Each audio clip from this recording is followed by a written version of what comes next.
Welcome to another edition of Say It Loud, another special edition designed for my class. We're going to continue with punk history, certain kind of punk history, so for folks who aren't in my class or are listening, this might be a little disjointed because I'm skipping the stuff that we are going over in class, but I'd like to start with my disclaimer. Welcome to Say It Loud. My name is John Terry. I am the producer of this show. The things that you will hear over the next 50 minutes represent the views of Say It Loud and the people making them, which would be me. All opinions and quotations in no way represent River West Radio and are the sole responsibility of the producer, guests, and callers. River West Radio is not liable for any legal issues arising from the content of this program. So I'm going to get started right away. Last time, for those of you who tuned in, I did a sort of tune-in. I did a sort of American version of punk rock, New York City specifically, and I went around the Midwest, but I was thinking about different ways to think about punk rock, and so I'm going to continue with that, assuming that, anybody out there listening can find the Sex Pistols and bands like that on your own. I'm going to try and do something a little bit more, hopefully interesting, and more valuable for my class, and so we did American Hardcore. We watched that DVD in class today, so I'm going to just assume that people know a lot about the Sex Pistols and the stuff that was happening in England, and I'm going to assume that now you'll be able to find some hardcore if you'd like to. So I'm going to talk about something that I think is really interesting, post-punk, and really from the get-go, what a term, post-punk, because it doesn't really refer to a style, it doesn't refer to a place, it doesn't refer to a time, so it's a sort of essentially empty term.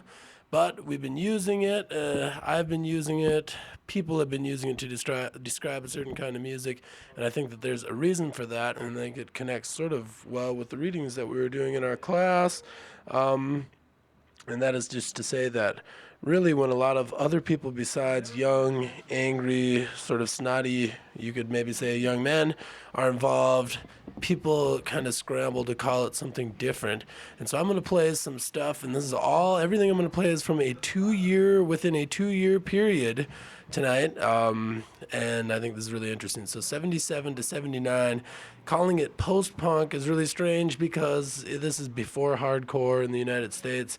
This is while the Sex Pistols are a group, yada, yada, yada, et cetera, so it's really a term that does not apply. I think that this is maybe what punk was all along, and sort of the other stuff got commodified, bought up. It became leather jackets, boots, mohawks, and safety pins, when I think that there was initially something going on a lot more. So I'm going to stay in England this time, but we're not going to I'm not going to do the standard run through. I guess is going to be a little bit different. So we're going to talk about some other kinds of bands and other kind of music. I'm going to start with a sample of a Sex Pistols song, just to actually show that the Sex Pistols and people who are familiar with the band and follow John Lennon, Johnny Rotten out of the band. He starts Public Image Ltd., which is a sort of a farce on the commercialization of this kind of music, and that becomes this kind of new wave post-punk sort of pioneer. So a lot of these bands are going to be in that kind of territory. And I'll show you, just to start out, that the Sex Pistols, for all of their terrible musicianship and simplicity of their songs, some of their stuff was actually leading down this path. So I'm going to start with a quick sample there, and then we're going to talk about everything else that was going on at the same time in England that was influencing bands in the United States, and that was also influenced by bands from the United States. So here we go with Submission, a track from Nevermind the Bollocks. Here's the Sex Pistols. So 1977, starting out with a little sample of Submission.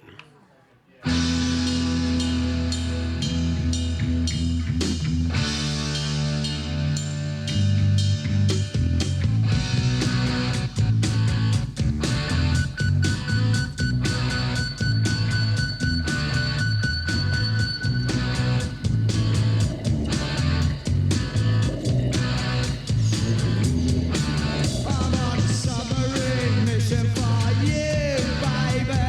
Feel the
So there's a little bit of the Sex Pistols, and now if I wanted to talk more, there's several other bands that were like this at the time. The Sex Pistols sort of get a lot of the credit, and maybe rightfully so, for some of the stuff that they did in the media afterwards. But there's a lot of other bands. You can play the UK Subs, the Subhumans, the Damned, the Dead Boys, all these English bands that are very much playing in that kind of style. But there's another kind of music that's going on that I think is a little bit more interesting and maybe more important in the long run, because it reveals what I would say, instead of being a different kind of music, it reveals the diversity and the depth of punk rock. And I think that we go back and sort of reclassify this because some of the people who are involved don't seem to fit with the nihilism and the drugs and the mohawks and whatnot of the other groups that are going on at the same time. But like I said, this is all 77 to 79, and you got to think the UK is smaller than smaller than the state of Wisconsin, right? So this is like a really tiny place for all these things to be going on at once. And a lot of the stuff that I was playing from last week, towards the end, all came right around in the same time. So there's a lot of stuff going on. So this was coming out of the same scene: artists and dispossessed youth and disinterested youth finding new ways other than sort of the old standard rock and roll to get their musical thrills. And so there was a lot of interesting stuff, and I'm going to give us just an example here of a sort of punk-like group, the X-Ray Specs, and this was led by a female singer, and I think that we tend to maybe not classify this as punk because of the fact that there's this woman singer, and they sort of are grouped in with post-punk that had a lot of other female instrumentalists and female singers. But I think that this is sort of standard punk rock here. So here's the X-Ray Specs, I'm a Cliche.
All right, so there is a brief sample from the X-Ray Specs, and there's a couple things there.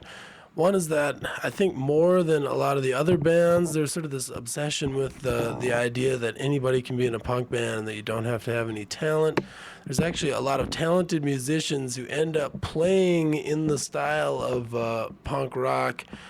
And I think that that's one example. And you hear the horn, which is something that's going to be involved with some of these other bands. And so really kind of the point that I'm getting at is that just the term punk refers to very narrow, if we let it refer to a very narrow set of bands and a very sort of narrow set of ideas and practices, then it really sort of doesn't make any sense. But if we think about it as this big, broad thing that it probably really was, that brought in people from all sorts of different style of fans of different kind of music and things like that, it becomes much more interesting. And again, this is just sort of stuff that I'm not going to be able to play in my class, but is really, really, really good stuff, and that really is not going to be classified with punk very often.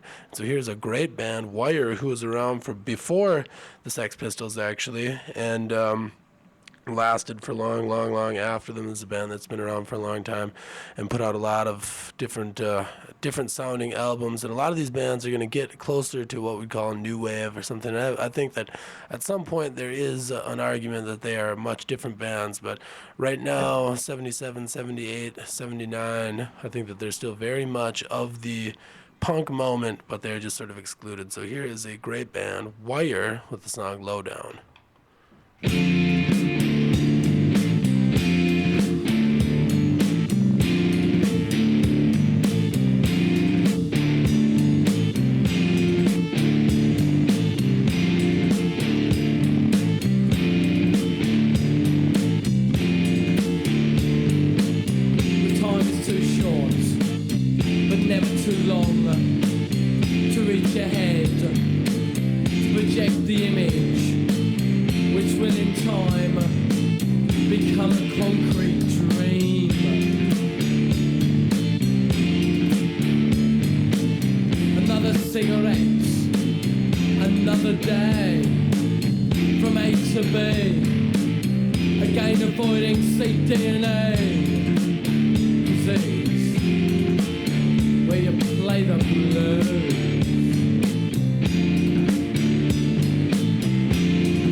Wire with the song Lowdown from their album Pink Flag, a fantastic album that I recommend to anybody listening or who is going to listen. Go check that out. It is fantastic, and that's a sort of slower, one of their slower songs. They have a lot of songs like that, and again, I'm just trying to show you the kind of depth of the music that was going on. So all these are in a 3-year period. All these artists knew each other. They came from a really small place.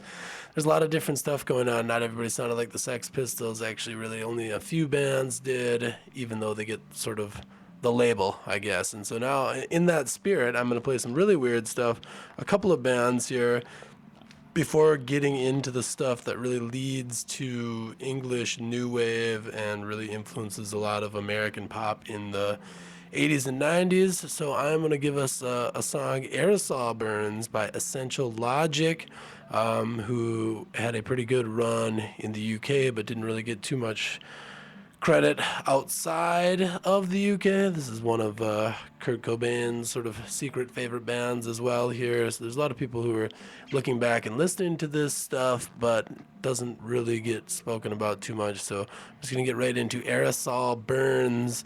It's really sort of fantastic delivery, and I love this song for a couple of reasons, but here it goes. Essential Logic, Aerosol Burns.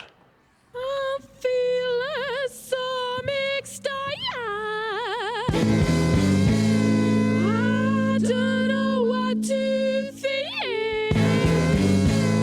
I better hurry up and tidy up the kitchen.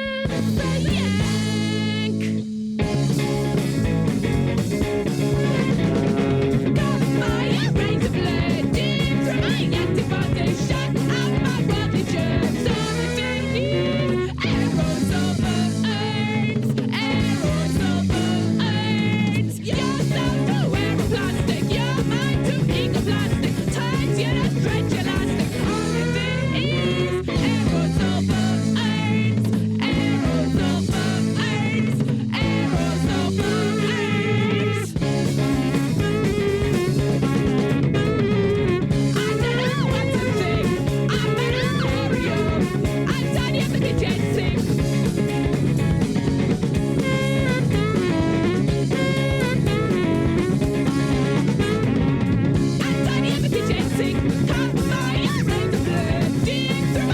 at my station. Outside wealthy germs, all the thing is aerosol burns, aerosol burns. You're so aeroplastic, you're mine to ecoplastic turns. You don't stretch elastic, all the thing is aerosol burns, aerosol burns, aerosol burns. I don't know what to think. I don't know how are you. I tidy up the kitchen sink. Has anybody got a clear on All right, so there is Aerosol Burns, and I would say in about 2 minutes there, the band Essential Logic reveals about as much creativity as you can find on the entire Nevermind the Bollocks album, but that's sort of another debate. But I like that song. One thing, Aerosol Burns is sort of like a reference to all of household cleaning sprays. Sometimes the temperature drops so quickly when you get sprayed with aerosol that it burns you. It's like a frostbite type of burn. And really, I like this song for a couple of reasons, but one is showing that there was a lot of women who were involved in this kind of stuff, who were playing really weird and creative, cool music. But another thing is that it's not, it doesn't really have to be so much that it was women, and this is gonna go for a couple more bands that I'm gonna play here, but that they were just part of the scene and playing music, so the music is not necessarily about women per se, and I think that a lot of women have felt compelled that they have to sort of do that because they have to speak to that audience. But this really, these bands were playing for all sorts of mixed and different audiences, and before a lot of violence set in the United States. I think it's unfortunate because these kind of bands could have maybe had a different kind of fame in the United States and could be remembered much differently. I'm going to give us another example, and this is a band that was really influential on The Fall, who we read about in class, and I'm going to play in a minute here. And this is the Raincoats. And now, again, I like the idea of not tracing female bands, not really putting all these folks together, right, to say, well, punk came from these things. And I was sort of guilty of that last week, saying, here's all this stuff in New York is influencing some of these bands, and then they influence some of these other bands. It's really some of the bands that we're playing were influenced by certain other punk bands, but really here you hear, I think the strongest influence is Jefferson Airplane. And so just thinking about tracing women's music to feminist sources rather than tracing it back to sort of what guys they were trying to copy, I really think that this here is much, much more in line with something like Jefferson Airplane and some other women from the 60s. So I'm going to play this song. This is from the Raincoats, and then now we've moved into 1978 with Off Duty Trip, a fantastic song.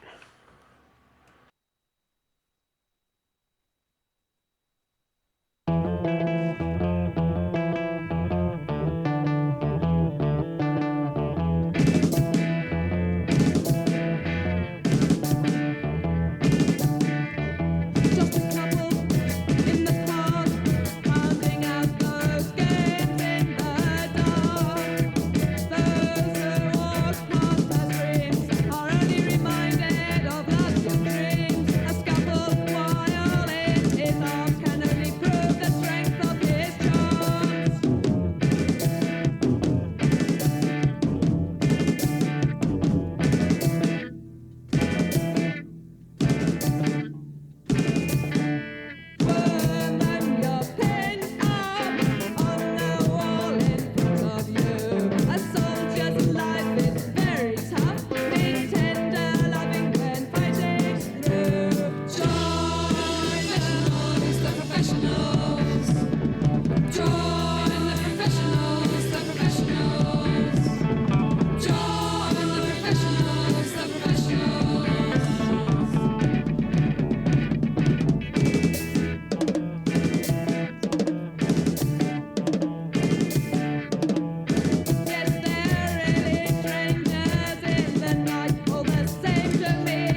All right, so there is off-duty trip from the Raincoats. Um, so that's kind of a few of the bands that sound maybe like punk, I guess. And I'm gonna move into some bands that sound a little bit different, but are still coming from the same time, same towns.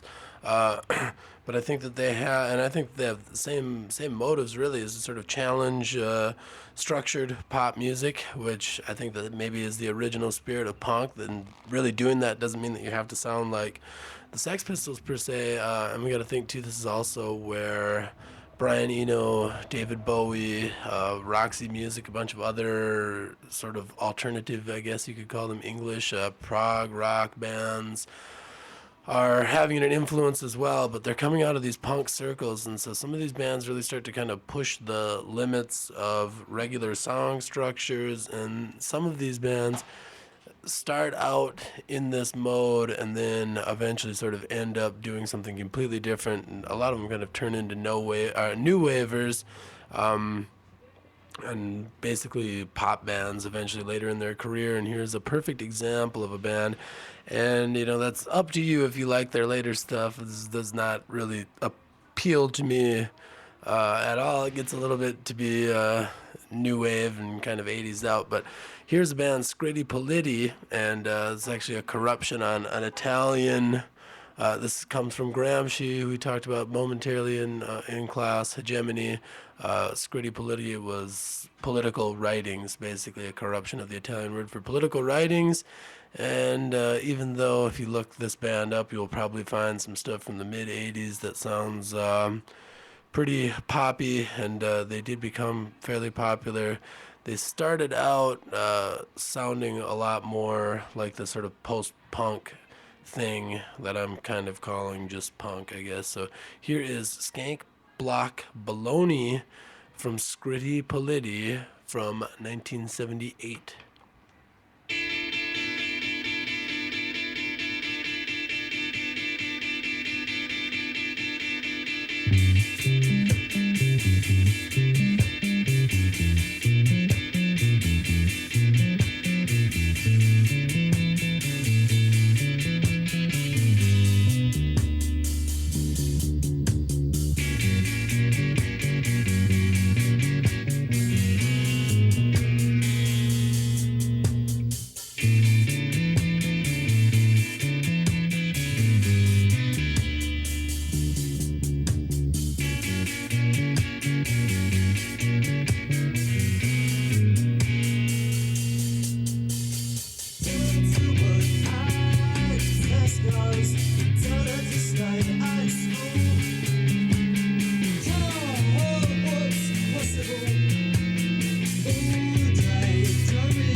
All right, so there is Skank Block, Baloney, and I think anybody who's familiar with Pale Public Image, that actually would be sort of what that sounds like. I think a lot of other bands, post-punk bands, sort of sound like that on their way to what eventually becomes new wave. And there's some elements getting incorporated. And mind you, all right, this is all at the same time as the Sex Pistols, really, when they're kind of in the middle of their meteoric rise. And so, the singer ends up looking back to these, but they're bringing in elements of ska almost, disco, some of these bands. But they're really using it all to subvert pop music because they were sick of it and fed up with it. So really the same as the sort of typical, stereotypical, maybe the quote unquote punks, they're really doing the exact same thing. And I think that they're doing it with a little bit more serious musicianship and really coming out of the same circles, making the same statements. So here's another band that is completely subverting pop, and they call themselves the pop group to sort of make fun of this, but they bring in all these elements of pop music from the time, and so you hear sort of some disco in there, but they really are kind of tearing apart regular sound structures, regular song structures. And so here is a great song from the pop group, and this is now, I believe we've moved into 1979, we have. And this is She Is Beyond Good and Evil from the pop group off their album Y, which did not sell well, but was a critically acclaimed. And so here is She Is Beyond Good and Evil.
So there is a little bit from She Is Beyond Good and Evil. And so we can think about these things as all sort of leading to different directions. And Scritti Politti goes to basically be a completely a new wave band. Pop group, though, hints much more at industrial. And this is something that grows out of this kind of music in England. And also other bands kind of come out of this, like The Cure would be an example, that sort of skirt punk rock, new wave, and kind of everything in between. And so as we listen to this, you can just kind of sort of hear all of the different directions that this music goes as it becomes more influential. Not usually connected to what happens to what we'd still be calling punk rock in the United States at the time, although there are certainly bands that are sort of treading in this territory as well. But I'm going to play a band that sounds a lot like one of my favorite bands, and here's a band that Joy Division was a contemporary with, and they sort of sound a lot alike. And I think that this is, as these bands are getting popular in a way that really punk rock was not, because they seemed to be a little bit more radio friendly, perhaps, even though they had a lot of the same sort of ideals and were really nightmares in the media and for the press. But I'm going to play a band, A Certain Ratio, and then we're going to follow it up with Joy Division. So sort of pay attention to this one to hear how a lot of these bands were kind of sounding really similar at this time, although I am going to say, for my money, Joy Division has a much stronger catalog. But here is the song Choir from A Certain Ratio.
Choir from A Certain Ratio, and I'm going to get into Joy Division. So you all did the reading, or some of the people listening did the reading. This kind of drum sound is actually mentioned. There's a great book, Rip It Up and Start Again, that I'm talking about for those of you who aren't in my class or are listening. And they get this, I think that they get it directly from the band Can, myself, but I'm sure that there's some other krautrock bands that were doing this kind of drum sound. And we heard with Joy Division that he's actually down to recording one drum at a time to get this robotic sound that really came to characterize pretty much all of New Wave, but also industrial. So this is a band that really, I think, sounds a lot like industrial. And these next two bands have such great songs that I really want to play the full things. So I'm just going to let them play together. We're going to play Joy Division and The Fall, who you should all know about. For those of you who don't, Joy Division, Manchester, Fall, in the same area. They lived in the same town. They were competing, really, but playing different kinds of stuff. But they were actually the Fall ended up having crossover success in the United States, and so did Joy Division after Ian Curtis had died, with the song "Love Will Tear Us Apart." But I'm going to play the song "Day of the Lords" because it's awesome, and I'm going to follow that up with "Flat of Angels" from the Fall. So here we go.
All right, and I am gonna have to cut it short because I have to play a couple more songs. So that's Day of the Lords, and I'm gonna jump right into a fall song. Mark E. Smith, outspoken. One thing is, almost always in his many rotating characters that he's had in his band, almost always has female instrumentalists in his band.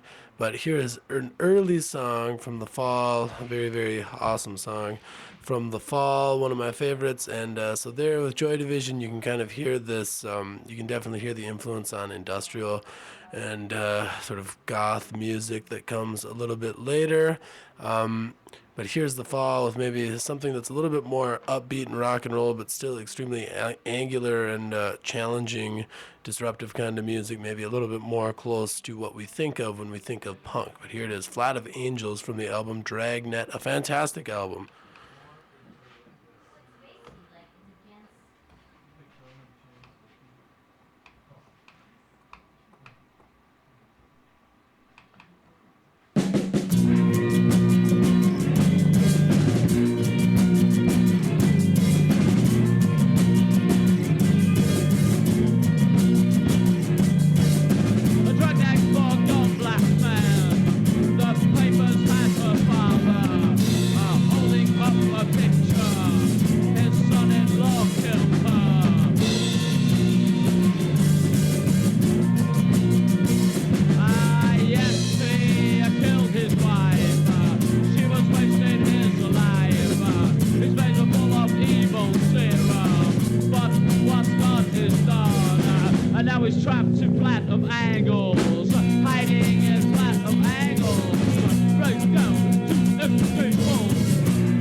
probably my one of my favorite bands of all time. Certainly one of my favorite English bands. And I'm gonna just end with a couple of more songs here. So, those all of the bands that I played. I mean, it's possible that you've heard of Joy Division. I would think The Fall maybe, but a lot of them are sort of kind of went by the wayside. Or I guess in Scritti Politi's example, became completely straight up new wave bands. But sort of the point that I'm trying to make, and the point that I want you to think about, and for students in my class especially, is that really this label doesn't really make much sense. There's all sorts of different stuff going on. This is all from a period of 3 years. It's all right at the same moment of the Sex Pistols moment, and really pinning punk to just a couple of bands at a time in its infancy, I guess you can say. As one of our readings told us, is maybe good in the long run because people can co-op leather jackets and stuff like that, and the look and the fashion. But really, as long as the music is a message that is sort of anti-corporate and constantly challenging and subverting pop idioms, you can't really co-opt it, even though people have tried. And a band like The Fall is a great example because they've been around putting out an album basically every year, maybe even more than one album. They have like 30 studio albums out, starting in like 78 all the way up to the present. So I think they just released one in like 2010 or 2011, maybe even this year, right? So people have sort of lasted doing what they do outside of pop format. I'm going to play one quick song before I come back and say my goodbye. And here is a band that we can talk about, I guess, what it sort of means to sell out. It's a band that is extremely political and then also signed for EMI, which is a record label that also worked on defense contracts and stuff like that, designed missile guidance systems and things like that. So there's sort of a problem there. But here's a great one about advertising here. Gang of Four, Natural's Not In It from 79.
Natural's Not In It from the Gang of Four, an awesome song. And so now when you think about all of the different kind of elements, and I'm going to play a song that is a guy who's sort of connected to the punk rock scene, but also pissed off a lot of people in it as well. But you hear funk, disco, it's even like a little bit of soul in there, good old rock and roll, all these different elements, and you can hear the different kind of directions that these things go, to new wave, to goth, to industrial, to straight up pop. So a lot of different things are going on, and really the story that we tell of English punk, even worse than in the United States, which is sort of a standard kind of narrative, is a pretty poor narrative that really focuses on one kind of sound and one group of people even more so than the sound. And really, I think that that's unfortunate because you think of the audiences and the fans who are going to all sorts of shows by all sorts of different bands. And really, we have the biggest problem is, if we want to talk about punk rock, we think about 3 people in a band. Well, there's probably 300 people in the crowd, so we should kind of think about them. And they had very diverse tastes, and all these songs hopefully kind of reflected that. There's a bunch of weird stuff out there that sounds really good. So go and check it out, and go check out any of these bands. I'd like to say before I put on my last song to go out, as always, please come on down to River West Film and Video and rent your videos here. There are excellent punk rock DVDs here if you're interested. All sorts of documentaries, all sorts of fantastic foreign films, the good stuff, the weird stuff. They'll order them in for you if they don't have it. You can get a monthly pass just like Netflix. So it's awesome. My favorite store in Milwaukee, as I'm sitting out here in the front window of it doing my radio show. And if you're interested in a radio show, come on down and talk to Zav, and he will set you up. But I'm going to leave then with this song. Thank you all for listening. This is Adam and the Ants, and this is from Dirk Wears White Socks, which is sometimes considered like this big sort of mockery sellout of the Gang of Four type sound, Fall, Joy Division, some of these other bands. So here's this kind of David Bowie, Brian Eno-esque, glammed out version of all of these sort of different things that we're listening to. Still a pretty decent song, I have to say, and I gave this album many spins, so it's not all bad. But thank you for listening. For some of you, I will see you in class on Wednesday, and for others, hopefully I'll just bump into you on the street. Keep tuning in. Have fun. A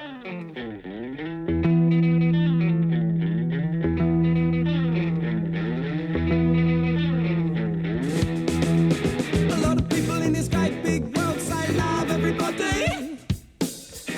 of people busy being very modern. The family of noise is here and it's come to save everybody. The family of noise is here and it's come to save you and me.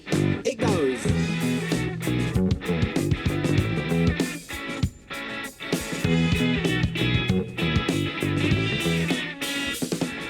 Family of noise is here and it's come to save everybody. The family of noise is here and it's come to save you and me.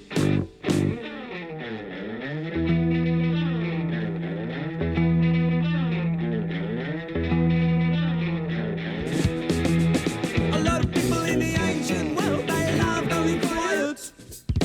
And then along came the machine and a new direction. The family of noise is here and it's come to save everybody. The family of noise is here and it's come to save you and me.